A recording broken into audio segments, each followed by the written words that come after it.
So before you start adding content to a page, I want to make sure you set up your folder structure. I want to make sure you get your basic template down, and then have an external style sheet ready to go, and of course find a logo that you're going to use and add to your images folder.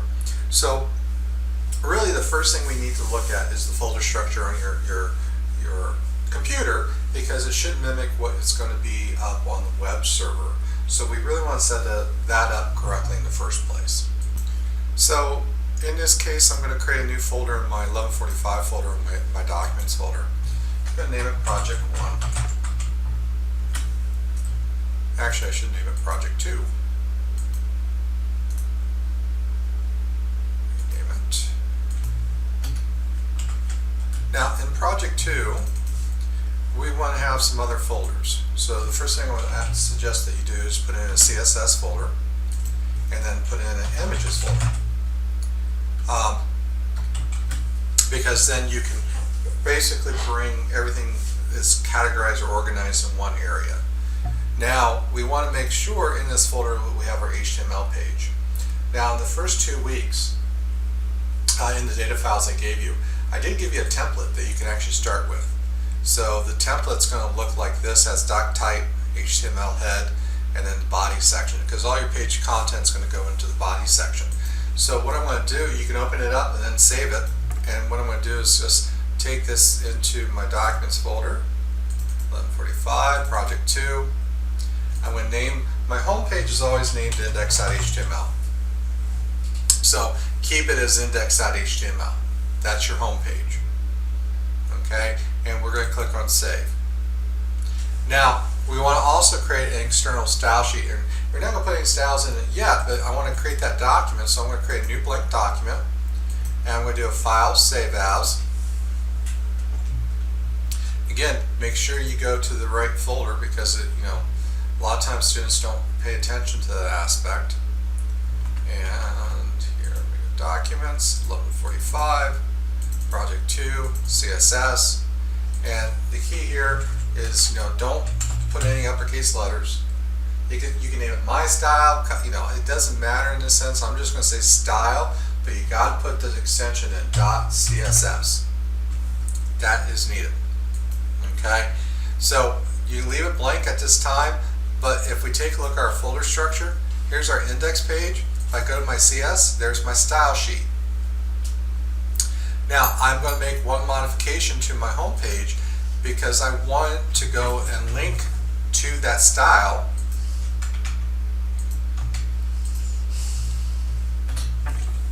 And so I'm going to use the link tag, and I'm going to say rel equals style sheet, one word, and then you're going to use href equals, and then you have to tell it to direct it. Now if you're putting in the CSS folder, this is what I love about working with brackets. It kind of guides me. You see these little tooltips. All I have to do is click, and then it finds style.css, or you can type it in. That's up to you. Okay, so every page that's in your website will have this link, because you're going to be linking to an external style sheet, and that style is going to control all your colors and your font choices.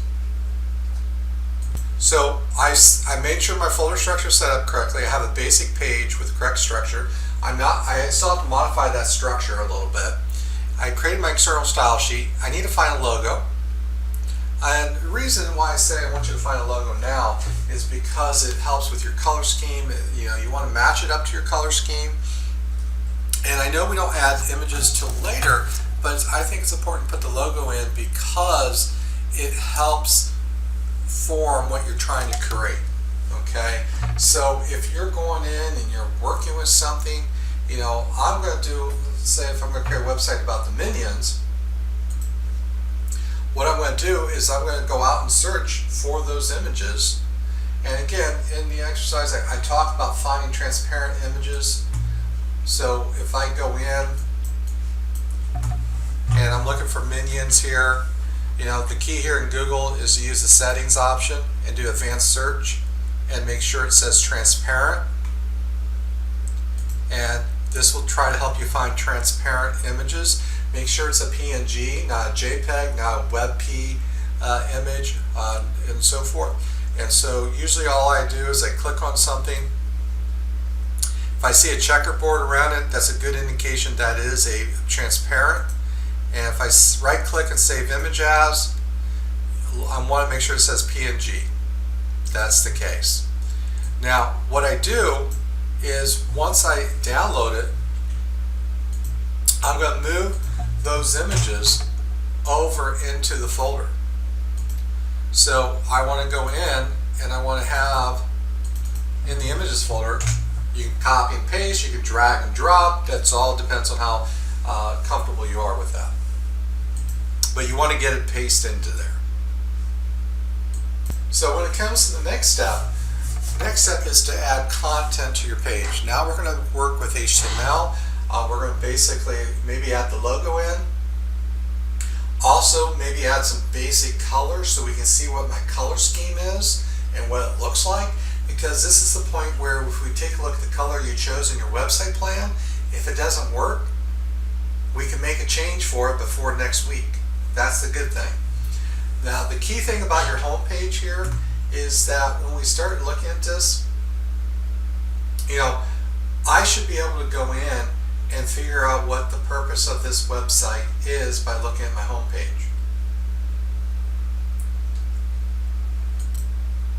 So you got to remember, in an assignment we talk about this. We say, the point of a web page is communication. So your home page should communicate an idea.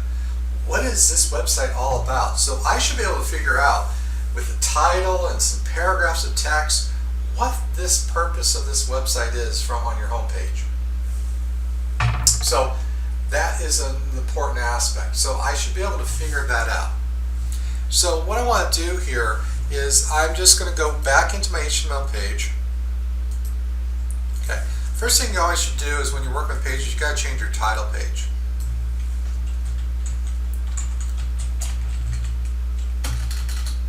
And it should be based on what your home page is or what page you're on. And so sometimes you might say Minions home page, or you might get more information, for that purpose. You got to remember when you bookmark or when you search, using Google or you bookmark, depending on the browser, it takes what's in your title. So that's why it's important to have a nice little brief description of the title of the page. Okay, so that needs to be done. Then you're not making any other changes because you already added the external style sheet link, right? So now we can focus in on the body section. And I'm going to assume that you already went through my lectures for the week because I talk about it. I talk about headers, I talk about styling. So if I was doing something like this, I would make sure I set up my sections based on what my wireframe looks like from your website plan. And so, I'm going to go in and definitely put in a header element.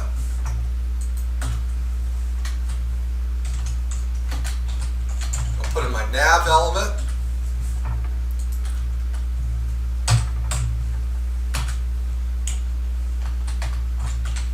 This main element can be, article or a section tag as well. And I'm also going to have a footer. And these are called really container elements. What these elements are going to do is they're going to contain content for sections of your page. So I typically put that up. Now if you're going to have, for example, in the main section, you might decide I'm going to have 2 columns. Well, that's where in the main section you put in, like for example, 2 section tags or a section tag and an article tag. So that way you can go in and have it laid out side by side. But you always have a container that's a parent container that contains that. So I'm putting that information in already, for that purpose. Now typically in the header section, what you're going to do is you're always going to have the image for your logo first, and then you have a title for the website. Okay, so again, it should be descriptive in a sense. It's not going to be the same as the title up here.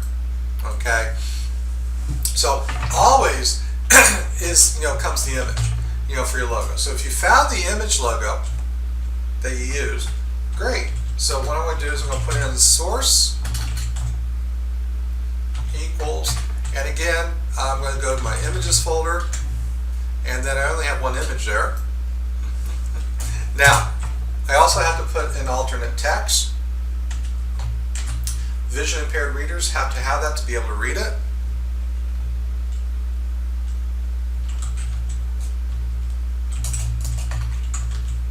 And it should be something descriptive, so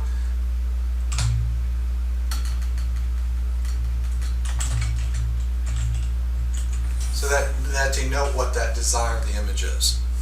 Now, I like to always add either an ID or a class so I can apply a style to it. So I'm going to do an ID because there's going to be only one logo added here. And oops, let me maximize that so we can see what I'm doing. I'll just name it logo. I'm going to put it in there because I'm going to definitely have to apply styles to it.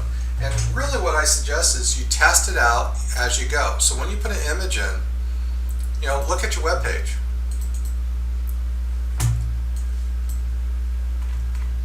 The logo's too huge. It won't fit on a website. So I have to then go, that's why I say, you want to create the external style sheet, because now I'm going to go into my style sheet and I'm going to say hashtag logo, because we identified that logo with an ID, and I'm going to change the width to 120 pixels. I don't have to change the height because automatically it's going to change the height proportionally when I change the width.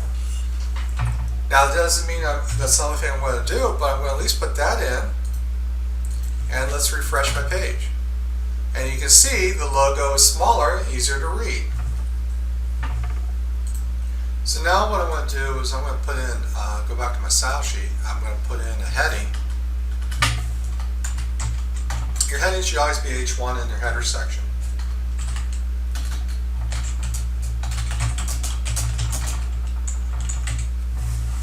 And I'm going to put the title of the website.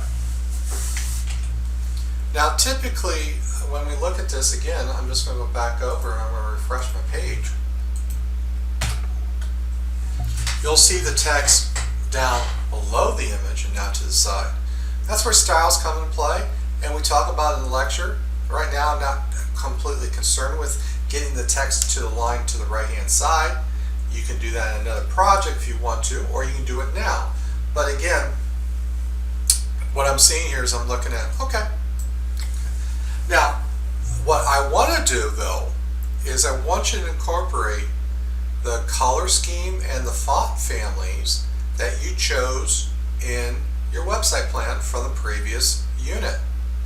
So I've been told most people you have to have at least 2 Google fonts, one for the heading, one for the paragraph of text, and then you have your color scheme that you chose.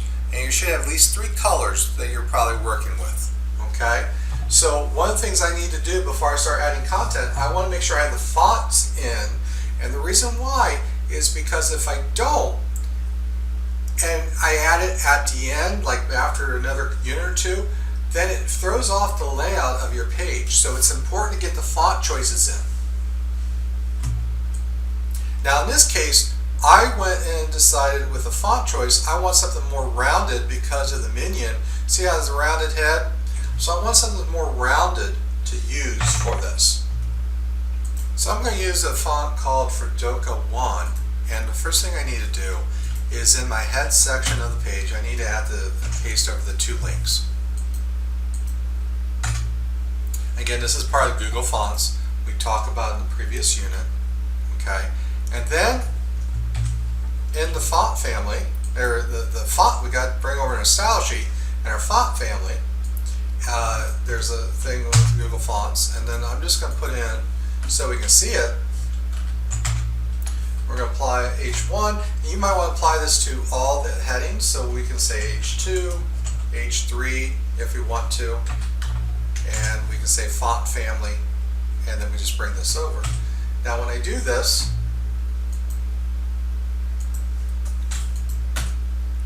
you can see that it changes the font. And this is where, in a case like this, you might have another style because I'm applying the font family to everything else. You might do H1, because you might want to adjust the size of the font, you might want to add text shadow, things like that, and you just keep adding to it. The key here is to get that font added over first, because it will change how your layout looks.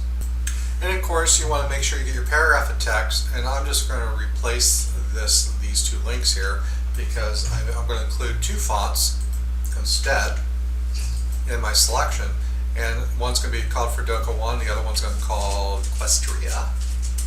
And what this does is, especially when you have paragraphs of text,